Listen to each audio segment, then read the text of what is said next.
Yang membahas eskalasi jelang perundingan yang digelar di Islamabad, Pakistan menuju perdamaian. Kita saat ini sudah bersama dengan pengamat Timur Tengah dari Unpad, Dina Sulaiman. Selamat malam, Bu Dina. Iya, selamat malam Mas Rahmat. Bu Dina, ini serangan Israel ke Lebanon buat Iran tutup lagi Selat Hormuz. Apakah ini kondisi seperti ini bakal berpengaruh ke perundingan yang akan digelar saat lagi?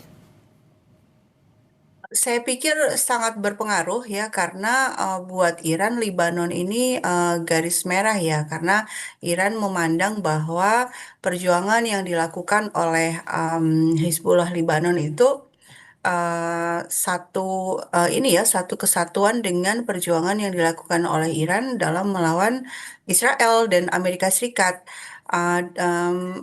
Bagaimana dengan Palestina? Ya, Iran memang mendukung Palestina dan selama ini juga memberikan bantuan senjata juga ke Palestina. Tapi Palestina kan sebenarnya sudah ada dalam format atau skema perjanjian yang lain ya dengan mediator Mesir, Qatar dan lain-lain. Sehingga untuk kali ini dalam 10 poin proposalnya Iran, Lebanon ini secara eksplisit disebut meskipun dalam sebuah kalimat yang menunjukkan keumuman ya bahwa Amerika Serikat bersedia bersama sekutunya itu menghentikan perang di semua kawasan termasuk Lebanon. Nah, ada kata sekutu di sini. Nah, sekutu yang dimaksud ya tentu saja Israel karena Israel yang bersama Amerika Serikat itu menyerang Iran. Nah, pernyataan-pernyataan dari para pemimpin Iran, termasuk para petinggi IRGC, itu sudah jelas ya bahwa selama Israel belum menghentikan serangannya ke Libanon, tidak akan ada perundingan. Nah, ini Oke. saya pikir yang menjadi penghalang utama dalam Nah itu, perundingan yang karena rencanakan saat akan dilakukan di Bu Dina, Iran. saat gencatan senjata saja, ini serangan Israel ke Lebanon masih terus meningkat. Jadi bagaimana nanti jalannya perundingan? Apakah ini persentasenya akan mengarah ke deadlock atau bagaimana menurut Anda?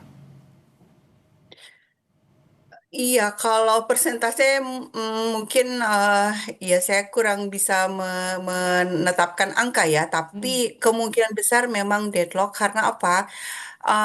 Bagaimana bisa berunding dengan pihak yang tidak bisa dipegang kata-katanya, kan gitu ya. Di awal di pagi hari di Rabu ya, tanggal jam 7 pagi itu kan Trump mengatakan bersedia berunding untuk membicarakan 10 poin proposal dari Iran.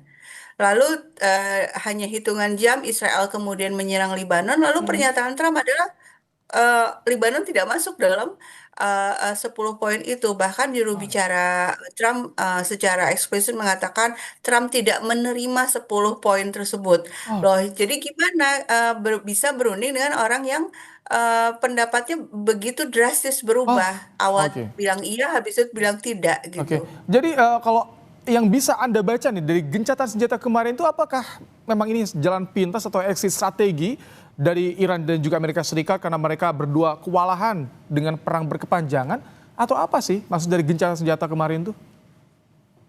Baik, kalau kita lihat kronologinya sebenarnya kan yang selalu berulang kali menuntut agar ada gencatan senjata, agar datang ke meja perundingan itu adalah Trump. Jadi Trump setiap kali mengancam akan menyerang itu kan selalu dibarengi dengan let's make a deal gitu ya. Ayo kita bikin perjanjian. Artinya yang memang dalam kondisi terdesak dan memang betul-betul ingin agar perang jeda dulu ya Trump gitu ya. Tapi selama ini Trump selalu memaksakan poin-poin dari pihaknya dan itu tidak diterima oleh Iran. Nah, sekarang kondisinya Trump setuju untuk yang dibicarakan adalah poin-poin yang diminta oleh Iran dan kalau kita baca 10 poin dari Iran itu kan jelas yang pertama itulah menghentikan serangan secara total. Apa maksudnya? Berarti Iran itu tidak ingin gencatan senjata tapi penghentian perang secara keseluruhan. Oh, oke, Nah, ketika Trump mengatakan ya, barulah Iran pun juga mengatakan oke, bersedia untuk berunding. oke, Nah, kenapa kok Trump berkeras ingin ada perundingan? Ya, tentu saja karena oke. sudah kewalahan dari sisi pendanaan, dari Bu sisi Dina, ekonomi dan Bu Dina sedikit nih. ya, ya. Anda melihat Iran masih dibayang-bayangi serangan saat negosiasi di Oman pada Februari lalu, singkat saja. Ya, Iran dalam hal ini kan dia mengatakan bahwa tangan kami tetap ada di pelatuk. Oh, Artinya memang tidak sepenuhnya percaya, tapi kalau memang ada peluang perang bisa berhenti, tentu memang logikanya ya ada jeda kemudian membicarakan perundingan. Tapi kondisi saat ini menunjukkan bahwa Amerika Serikat dan Israel tidak bisa dipercaya dan oke. kemungkinan besar ini memang rencana Israel juga ya untuk menjegal proses perundingan ini. Kalau Trump saya pikir memang betul-betul ingin ada penghentian perang, tapi masalahnya ini ada faktor Israel yang terus berkeras ingin melanjutkan perang. Baik, terima kasih untuk pandangannya Dina Sulaiman, pengamat Timur Tengah dari Universitas Pajajaran. Terima kasih, Bu Dina. Ya, terima kasih. Usai jeda, Kompas Malam kembali dengan informasi